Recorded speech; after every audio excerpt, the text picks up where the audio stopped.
tere, mina olen Ege ja ma soovin sulle hästi mõnusat uue aasta algust. Ja kuigi meie oleme juba aastas 2026, siis Hiina kalendri järgi kestab veel maoaasta. Ja madu on muutuse sümbol. Madu on ju väga voolav, väga nõtke, väga paindlik ja kui madu uueneb, siis madu ajab nahka. Ja mida tema ei tee? Ta ei suru ennast tagasi vanasse olemisse, vanasse nahka või sellesse, kes ta oli. Madu lubab endal saada uueks. Ja täna räägimegi muutustest ja kuna me oleme ka uue aasta alguses, siis see on ju aeg, kus on palju mõtteid, mida teha uutmoodi, mida teha teisiti ja kuidas ennast siis nende muutuste ajal hoida, toetada ja kursil püsida. Nii nagu madu, kes on vana naha ära ajanud, kasvatab uut nahka, siis siin kusagil vahepeal on selline õrn aeg, kus see uus nahk on selline, ei ole veel nagu päris tugevaks kasvanud ja seega see on tegelikult palju tundlikum kõigele välisele. Tuleb sulle ehk tuttav ette. Ja kuna muutus on ju elu konstant, me oleme kogu aeg muutuste sees, siis muutuste ajal me oleme õrnemad, vastuvõtlikumad ja ka teiste arvamuse suhtes rohkem mõjutatud. Ja muutus on meil praegu, aga muutused on ju nii positiivsed kui negatiivsed. Et oskus ennast muutuste ajal hoida on üks selline praktiline oskus, mida meil tegelikult läheb iga päev tarvis. Millised on muutused? Näiteks töökohavahetus, uude kohta elama minemine, kõik need lubadused, mis me endale aasta alguses anname, armumine näiteks või hoopis lahutus, puberteet, suur muutus, menopaus, lastel kindlasti sügisel kooliminek, uue režiimiga harjumine, aga muutus on ka näiteks reisimine ja uue keskkonnaga harjumine või päeva jooksul. Mõtle, kui palju sa läbid muutuseid. Sa lähed kodus töö juurest näiteks trenni ja igal pool on midagi hoopis teistsugust.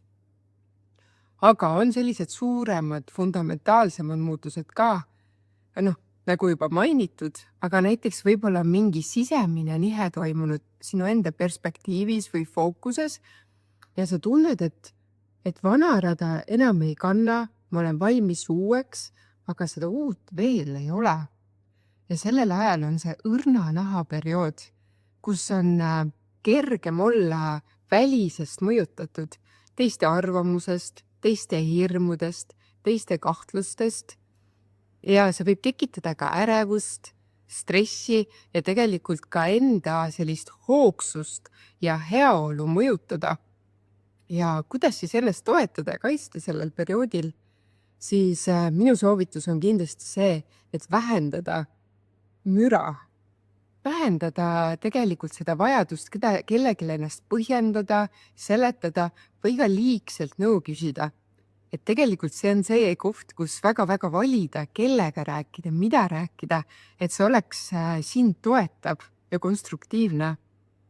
Ja kindlasti pigem hoida rohkem oma fookust, oma ruumi, oma vaikust ja teada, et väga okei on öelda ei ja hoida endale ruumi, sest muutuste ajal võib tekkida selline tunne, et kõik need kahtlused, kas ma teen õigesti, äkki teised teavadki paremini, selline turvatunde puudus, sest ei ole ennast nagu kuhugile veel päris positsioneerida ja niimoodi võib väga kergesti sattuda ka hoopis kellegi teise rajale, kes on kuidagi tugevama arvamusega või kuidagi autoriteetsem, entusiastlikum, et võtta neid pause, et hoida enda ruumi ja küsida, mis minu jaoks praegu on õige.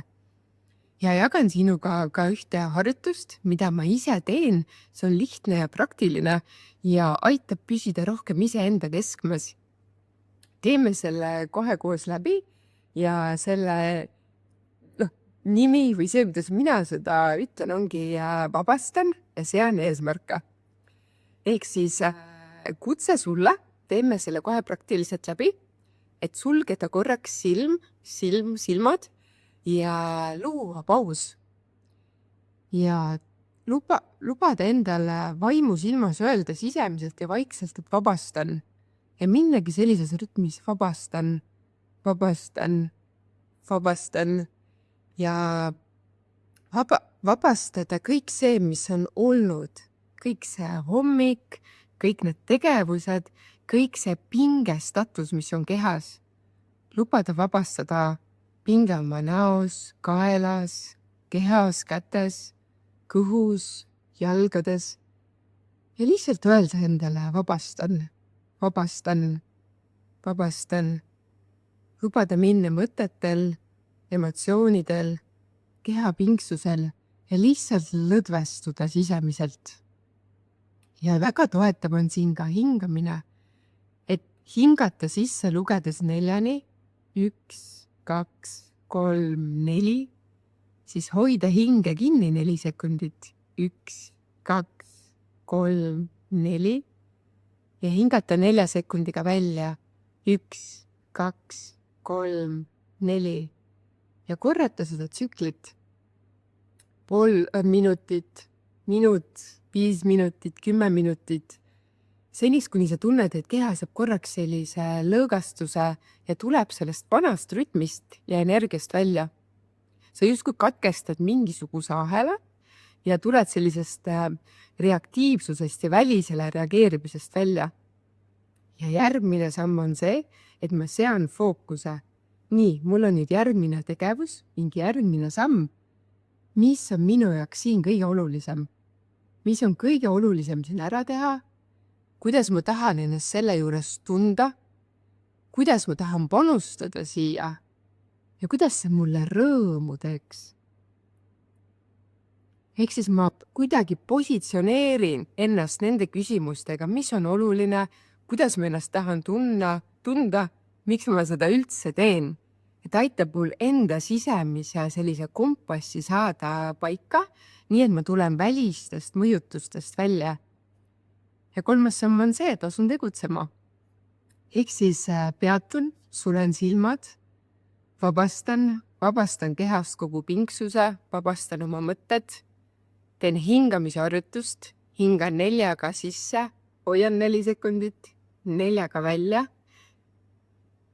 Ja kui tunnen, et selline lõõgastus ja korraks selline eraldumine on mu kehas läbi käinud, siis küsin endalt ja sean fookust, mis on praegu kõige olulisem, kuidas ma tahan ennast tunda, kuidas ma soovin panustada ja asun tegutsema.